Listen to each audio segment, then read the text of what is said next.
Obama made it clear he believes Vladimir Putin ordered a plot to break into Democratic Party computers with the intent of throwing the election to Donald Trump.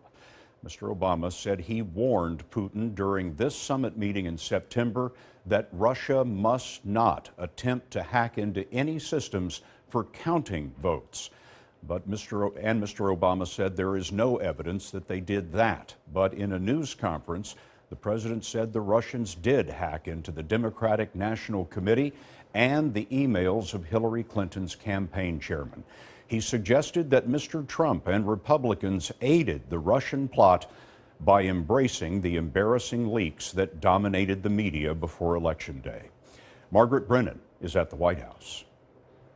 Not much happens in Russia without Vladimir Putin. President Obama left little doubt he believed Vladimir Putin was involved with the Russian hacking, and he confronted him about it 2 months before the election.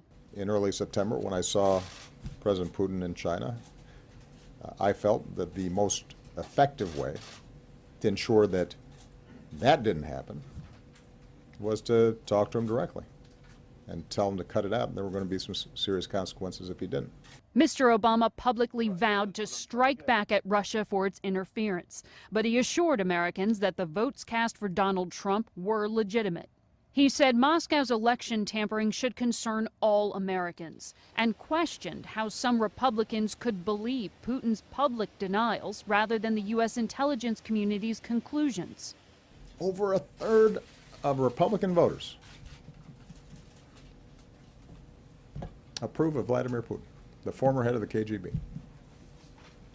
Ronald Reagan would roll over in his grave. Mr. Obama also said Putin has blood on his hands for the atrocities in Syria and blamed Russia and Iran for keeping the brutal dictator Bashar al-Assad in power. Yet the president acknowledged the images of suffering children in Aleppo do haunt him, and he feels responsible for failing to stop it. I cannot claim that we've been successful. And so that's something that, as is true with a lot of issues and problems around the world, I have to go to bed with every night. The president said time and again he's considered using military force to protect civilians, but ultimately defended his decision not to do so. Unless we were all in and willing to take over Syria, we were going to have problems. And that everything else was tempting because we wanted to do something and it sounded like the right thing to do, but it was going to be impossible to do this on the cheap.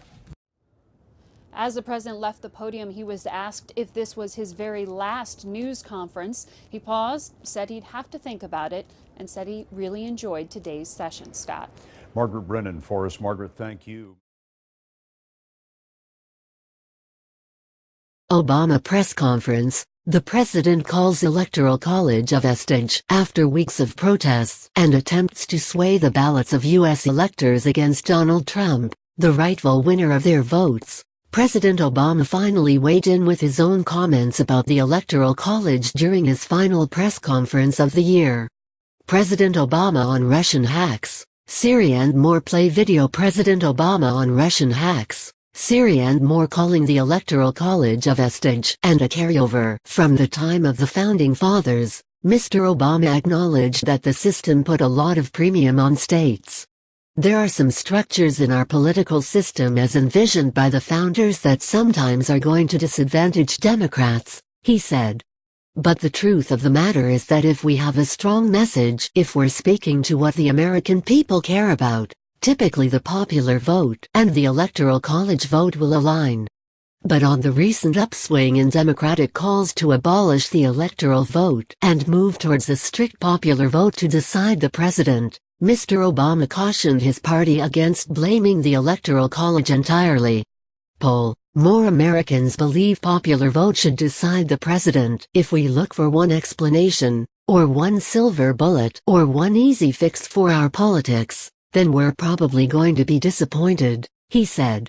There's just a lot of factors in what's happened, not just over the last few months, but over the last decade that's made both politics and governance more challenging.